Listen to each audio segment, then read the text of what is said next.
रात के करीब 10 बजे थे। पूरा घर गहरी नींद में था। सिर्फ सुधा जी के कानों में दूर कहीं से आती कुत्ते की भौंकने की आवाज़ गूंज रही थी। उनकी नींद अधूरी थी, जैसे किसी अनकही चिंता ने उन्हें जकड़ रखा हो। तभी अचानक उनके मोबाइल की घंटी बजी। अनजान नंबर देखकर उनका दिल तेज धड़कने लगा। इस वक्त कौन हो सकता है? उन्होंने धीरे से फ़ोन उठाया। हेलो। दूसरी ओर से एक कांपती हुई आवाज़ आई। माँ, मैं हूँ प्रिया। सुधा जी चौंक गई। प्रिया उनकी इकलौती बेटी, जो पिछले साल ही शादी करके शहर से दूर हो गई थी। प्रिया, क्या हुआ बेटा इतनी रात को? उनकी आवाज़ में घबराहट साफ झलक रही थी। माँ, मैं यहाँ अब और नहीं रह सकती।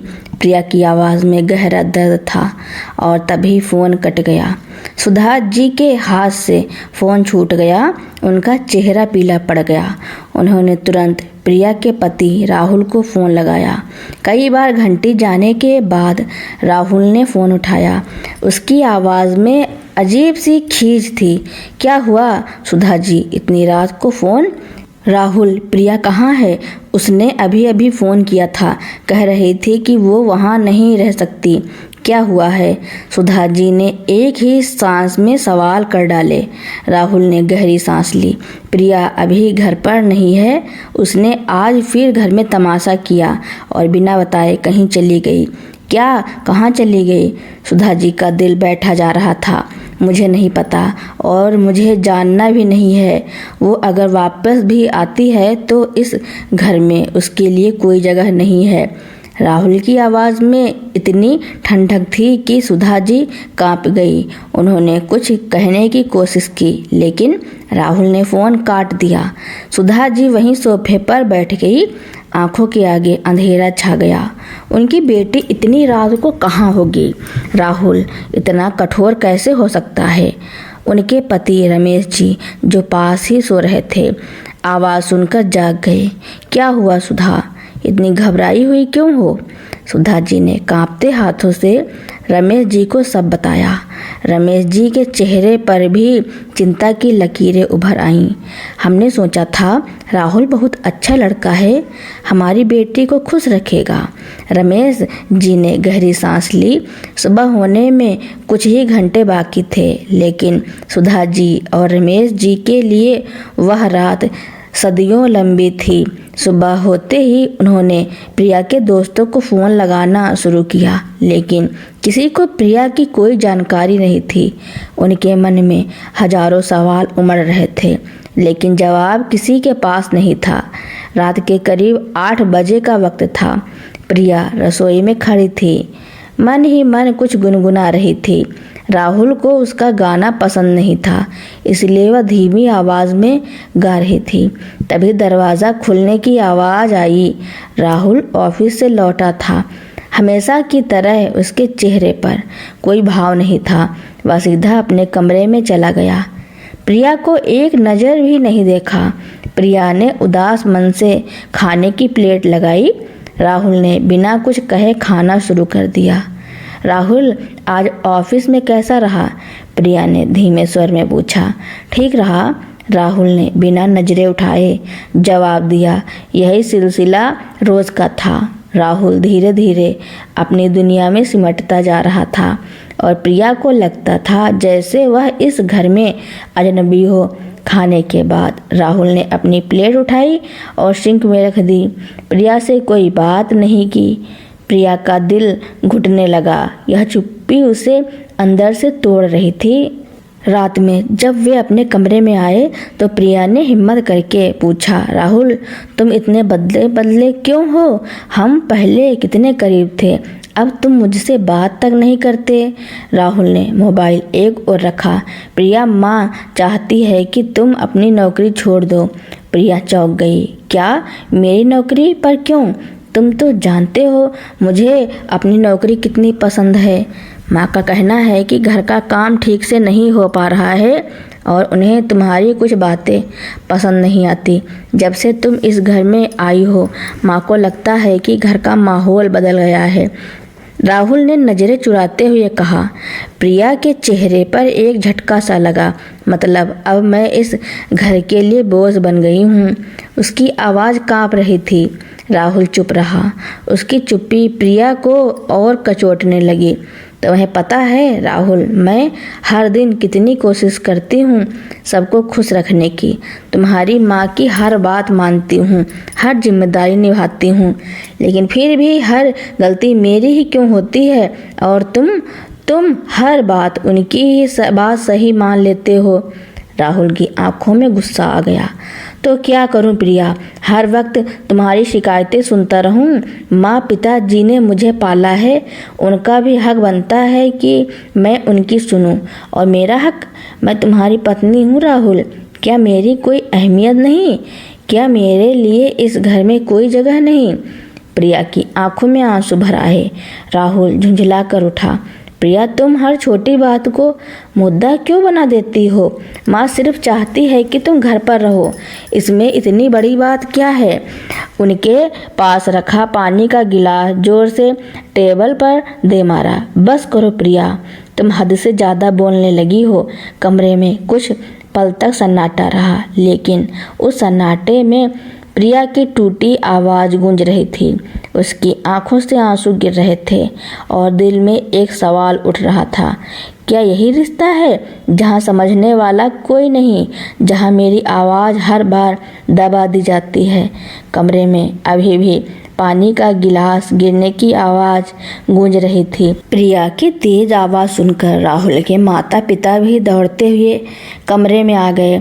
राहुल की माँ ने आते ही तिरस्कार भरी नज़र से देखा। क्या नौटंकी मचा रखी है तुम दोनों ने?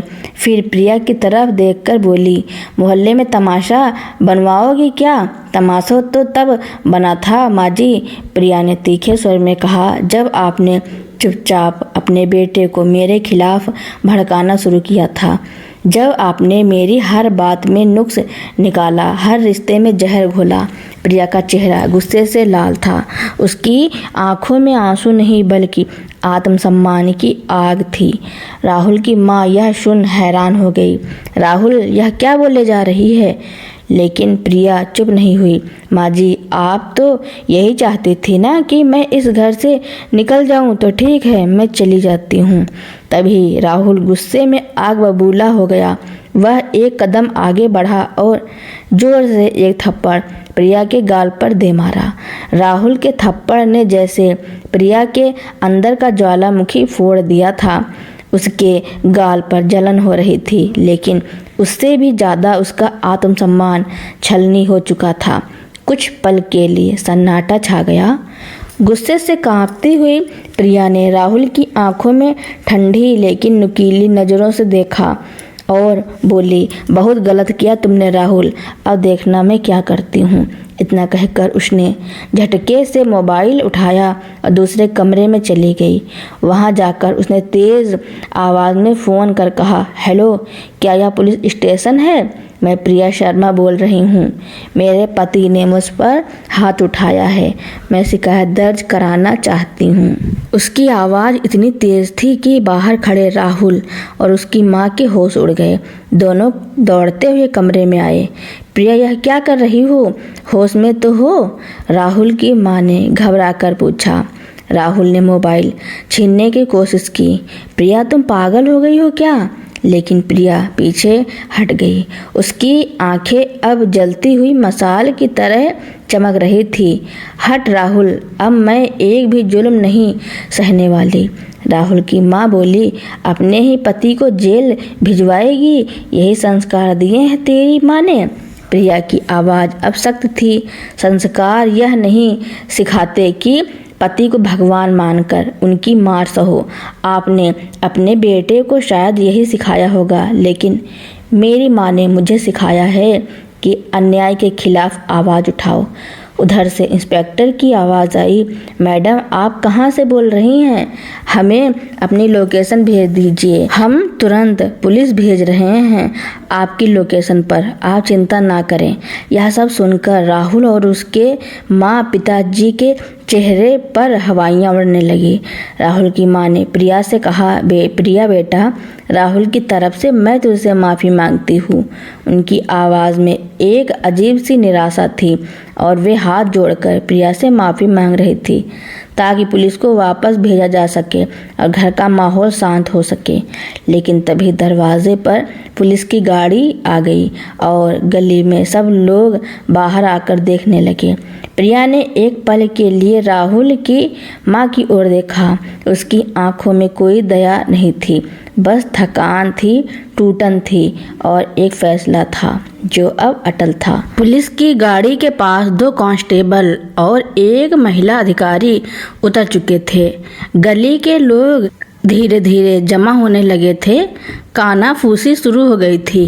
प्रिया ने गहरी सांस ली और तेज कदमों से दरवाजे की ओर बढ़ी। राहुल ने उसे रोकने की कोशिश की। प्रिया, प्लीज़, बात बिगड़ जाएगी, चलो अंदर चलकर बात करते हैं। लेकिन प्रिया ने उसका हाथ झटक दिया और सीधी महिला अधिकारी के पास जाकर कहा, अब मुझे कोई शिकायत नहीं करनी, आप लोग जा सकते हैं। महिला अधिकारी ने गंभीर स्वर में पूछा, क्या आप पर किसी तरह का दबाव है? प्रिया ने शांत स्वर में जवाब दिया, नहीं, मुझ पर कोई दबाव नहीं।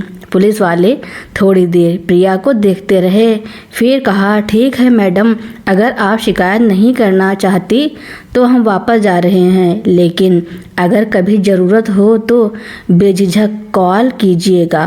प्रिया ने सिर हिलाया। पुलिस की गाड़ी धीरे धीरे गली से निकल गई। घर के अंदर तनाव का साया छा गया था। प्रिया ने अपने कमरे में जाकर चुपचाप अपना बैग पैक किया। राहुल की माँ खड़ी खड़ी देखती रही।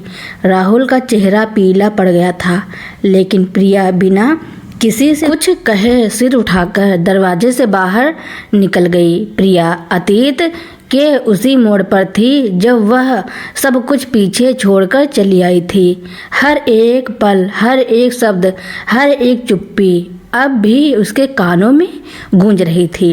उसी समय एक ममता भरा स्पर्श उसकी भावनाओं की लहर को रोक गया।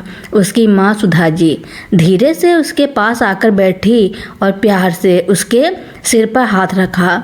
उनकी आवाज़ में वही पुराना अपनापन था, वही सुकून था जो एक माँ की गोद में ही मिलता है। तू अब तक जाग रही है प्रिया? सुधा जी ने धीमे से पूछा।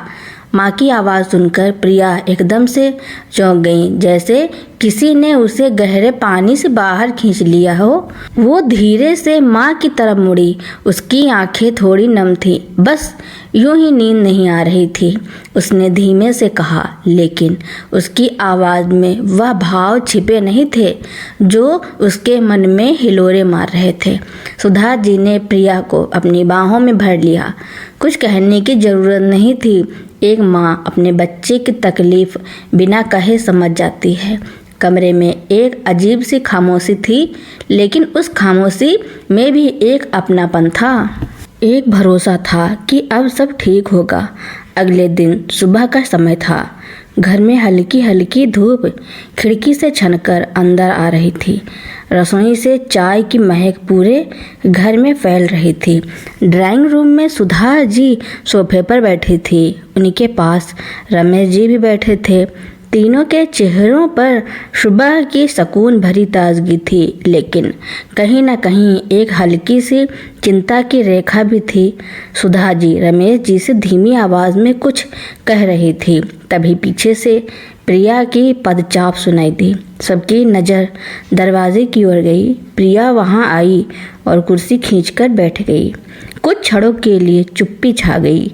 फिर सुधा जी ने सहजता से उस चुप्पी को तोड़ा। अच्छा रमेश जी, आप जरा मेरे साथ चलिए, एक ज़रूरी काम है, उन्होंने अपने पति की ओर देखकर कहा। रमेश जी ने चौंक कर पूछा, कहाँ चलना है सुधा? चलते चलते बताऊंगी, सुधा जी ने मुस्कुराते हुए कहा, लेकिन उनकी मुस्कान के पीछे एक गंभीरता भी छिपी थी। प्रिया ने हल्की निगाहों से माँ और पिता जी को देखा, जैसे वह समझने की कोशिश कर रही हो कि आखिर माँ कहाँ जा रही हैं। लेकिन उसने कुछ नहीं पूछा। रमेश जी उठकर सुधा जी के साथ चल दिए। रमेश जी ने कार की चाबी उठाते हुए सुधा की ओर देखा और धीरे से पूछा, सुधा, इतनी सुबह सुबह कहाँ जाना है? सब ठीक तो है ना? सुधा जी ने एक पल को उन्हें देखा। उनकी आंखों में कुछ कहने की झिझक थी, लेकिन फिर उन्होंने गहरी सांस ली और प्यार से बोली, सब ठीक है रमेश जी, बस एक जगह चलना है। प्रिया को लेकर मन से कुछ बातें हैं जो अब साफ करनी हैं। रमेश जी थोड़ा चौंके। प्रिया को लेकर? आप उसे साथ क्यों नहीं ले रही? सुधा जी ने सिर हिलाते हुए कहा, नहीं, अभी नहीं, पहले मुझे किसी से मिलना है, फिर प्रिया से बात करूंगी। आप बस चुपचाप मेरे साथ चलिए। रमेश जी ने सुधा जी की गंभीरता को महसूस किया। उन्होंने कुछ और नहीं पूछा। दोनों कार में बैठे चले गए। रमेश जी ने गाड़ी एक कॉलोनी के बाहर रोकी। सुधा जी थोड़ी देर तक गाड़ी में ही बैठी रहीं, जैसे खुद को मानसिक रूप से तैयार कर रही हों। फिर गहरी सांस लेकर उतर पड़ी। रमेश जी अब समझ चुके थे। प्रिया के ससुराल पहुंचकर जैसे ही उन्होंने दरवाजे की घंटी बजाई, थोड़ी ही देर में अंदर से राहुल की मां ने दरवाज़ा खोला।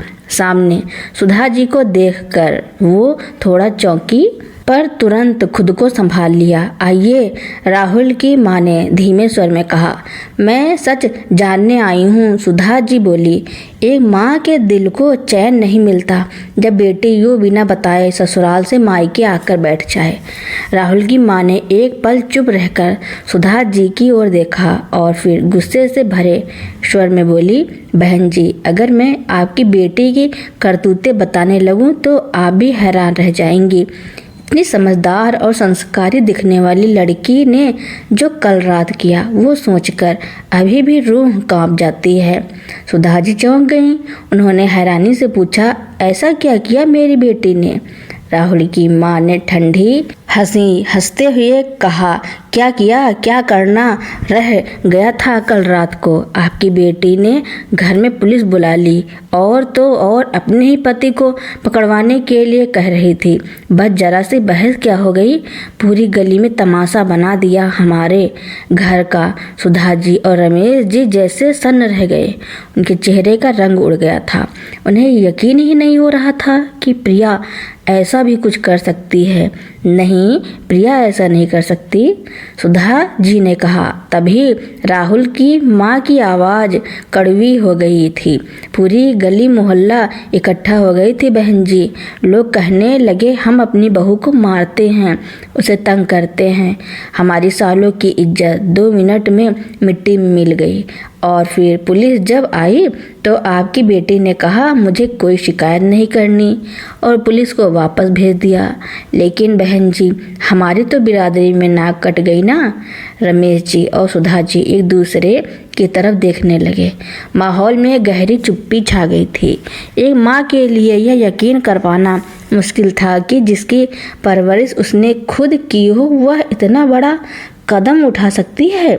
सुधा जी ने अपने आप को थोड़ा संभालते हुए गहरी सांस ली। उनकी आंखों में अभी भी अविश्वास था, लेकिन अब वह थोड़ी सहज होकर बोली, मैं मानती हूँ मेरी बेटी ने जो किया वह बिल्कुल भी सही नहीं था। पुलिस बुलाना, इतना बड़ा कदम उठाना, यह बहुत गंभीर बात है। लेकिन उन्होंने पल भर को ठहरकर राहुल की माँ की आंखों में देखा। ताली कभी एक हाथ से नहीं बजती। अगर प्रिया ने ऐसा किया तो कुछ तो ऐसा हुआ होगा जो उसने यह कदम उठाया। राहुल की माँ जैसे कुछ कहने ही वाली थी, तभी सुधा जी ने अपना थोड़ा स्वर और दृढ़ कर लिया। और एक बात और, अगर मेरी बेटी सचमुच झूठी होती, अगर वह फिर तमाशा करना चाहती तो आज आप और मेरे दामाद राहुल दोनों जेल में होते। लेकिन उसने पुलिस को खुद वापस भेजा बिना किसी शिकायत के। रमेश जी अब तक चुपचाप खड़े थे, लेकिन सुधा जी की बात सुनकर उन्होंने भी सिर झुकाकर हामी भरी। सुधा सही कह रही है। बात अगर बस गुस्से की होती तो प्रिया यूँ चुपचाप नहीं निकल जाती। कुछ तो था जो उसे अंदर से तोड़ गया। राहुल की माँ का चेहरा थोड़ी देर के लिए सख्त हो गया। उनकी आंखों में पुराने घाव टीस झलकने लगे। देखिए बहन जी, राहुल की माँ ने अब शांत स्वर में कहा, मुझे आपसे कोई झगड़ा नहीं करना है। मैं बस यही चाहती हूँ कि आप भी अपनी बेटी से पूछें, क्या उसे कभी इस घर में मायके जैसा माहौल नहीं मिला? क्या कभी हमने उसे बेटी की तरह नहीं माना?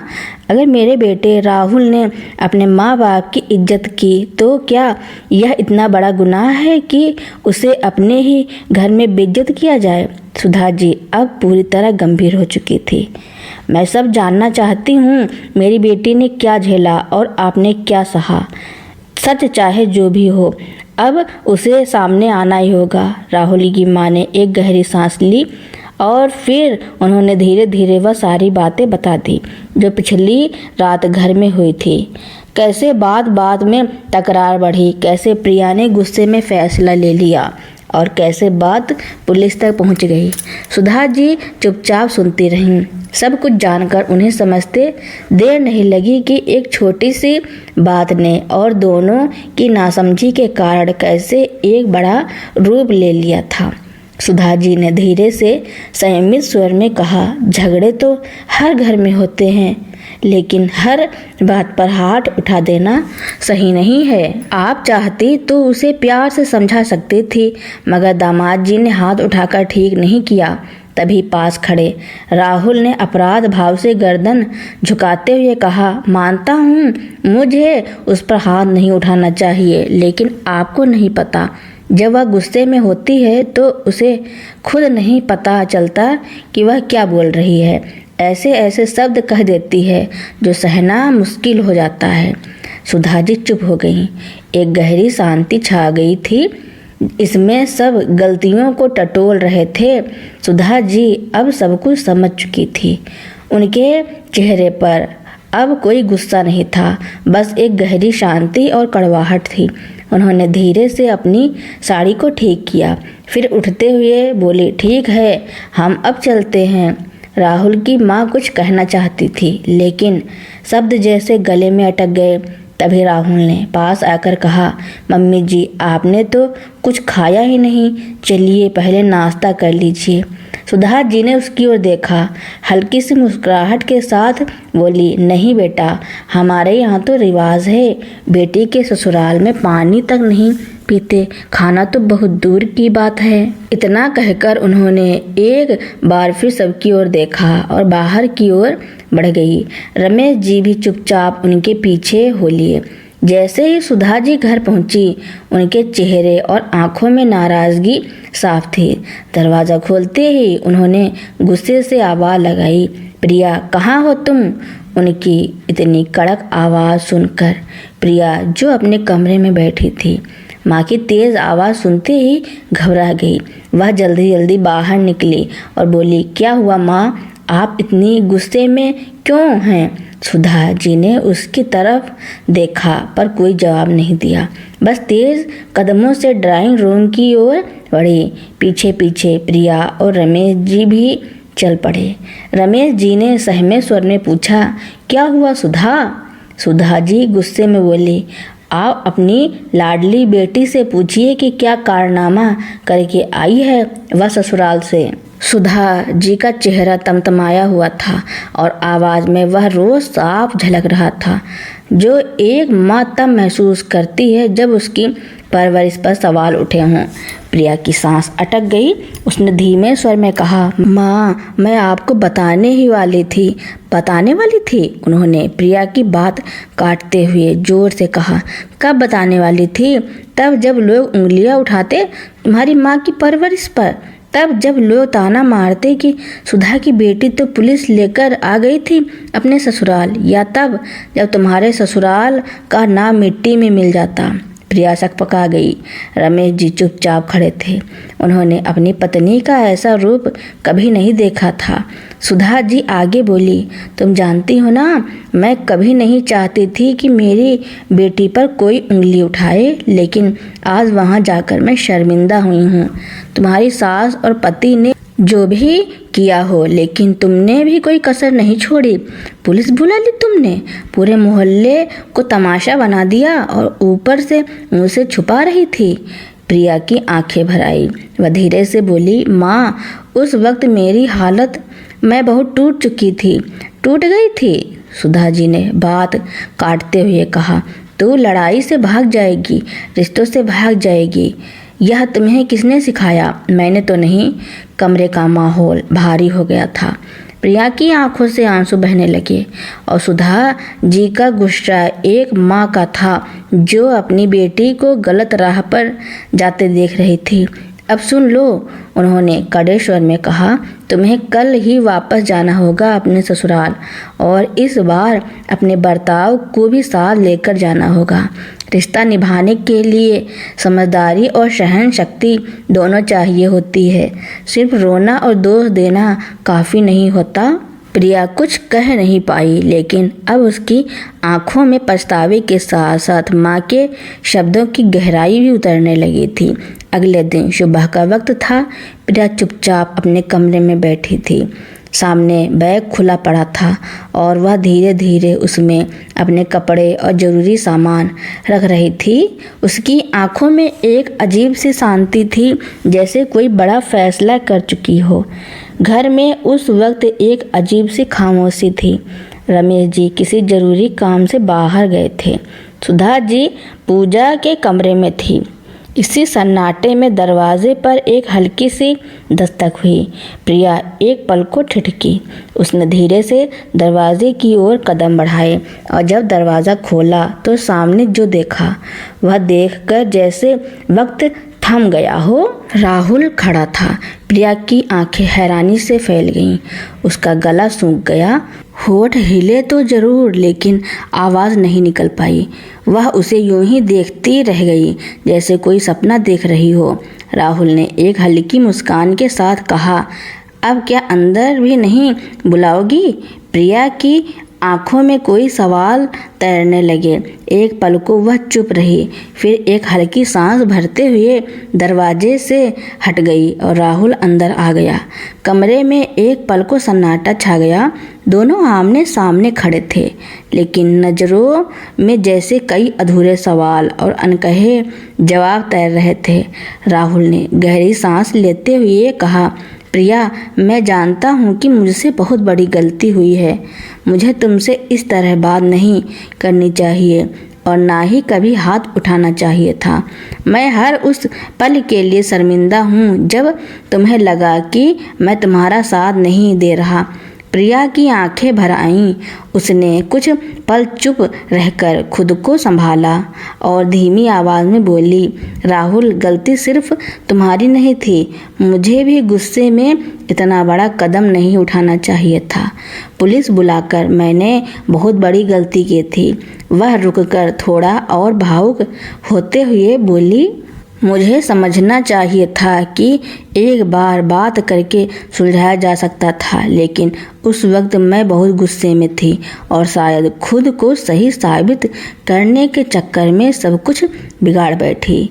प्रिया की आंखों से आंसू बहने लगे।